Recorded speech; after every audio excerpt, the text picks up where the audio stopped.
Hi, I am Bhairav. दोस्तों, मैंने बहुत सारे लोगों का बिजनेस है ना, मतलब ग्रोथ होते हुए भी देखा हूँ, और बहुत सारे लोगों का बिजनेस है ना, मतलब 1 साल 2 साल 3 साल के बाद में डाउनफॉल भी होते हुए देखा हूँ।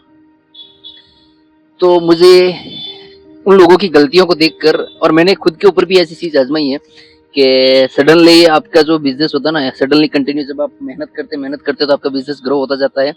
फिर आपके पास में बंदे भी होते हैं, सब कुछ होता है, मगर फिर एक दिन आप कंफर्ट जोन में चले जाते हैं, मगर वो मेहनत करना कम कर देते हैं, डिपेंडेंट ऑन द आप स्टॉप हो जाते हैं, मतलब कुछ भी करके आप लड़कों के भरोसे कर देते हैं।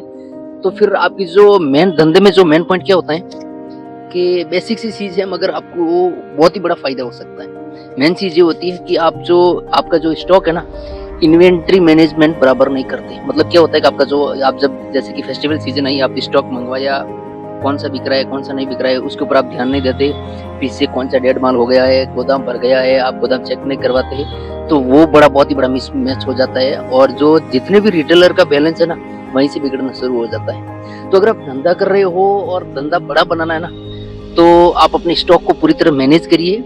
और अगर सिस्टम भी 99% जो मारवाड़ी है ना भाई, वही खाता के हिसाब सिर्फ पेन और पेपर होता है। तो अब आप थोड़ा अपडेट हो जाइए और सिस्टम के बेस पे काम करिए, और ये जानने की कोशिश करिए कि आपकी दुकान में जो रेगुलर एफएमसीजी के जैसे रेगुलर सेल क्या चीज होती है, उसको नोटिस करिए, उसको पेपर के ऊपर नोट करिए, और ऐसी लिस्ट बनाओ ताकि वो स्टॉक हमेशा प्रॉपर रहे, कस्टमर भी खाली ना जा पाए, और तुम्हारा बिजनेस ग्रो हो सके। तो बिजनेस में मेन पॉइंट होती है इन्वेंट्री, और इन्वेंट्री अगर जब आप सही तरह से मैनेज करने लग जाते हो ना, तो आपका बिजनेस ऑटोमेटिक वापस ग्रो होना शुरू हो जाता है। तो बाकी बिजनेस में कुछ मत करिए, धंधा करना तो भाई अनपढ़ बंदा भी बेच सकता है, मगर बेचना आना चाहिए।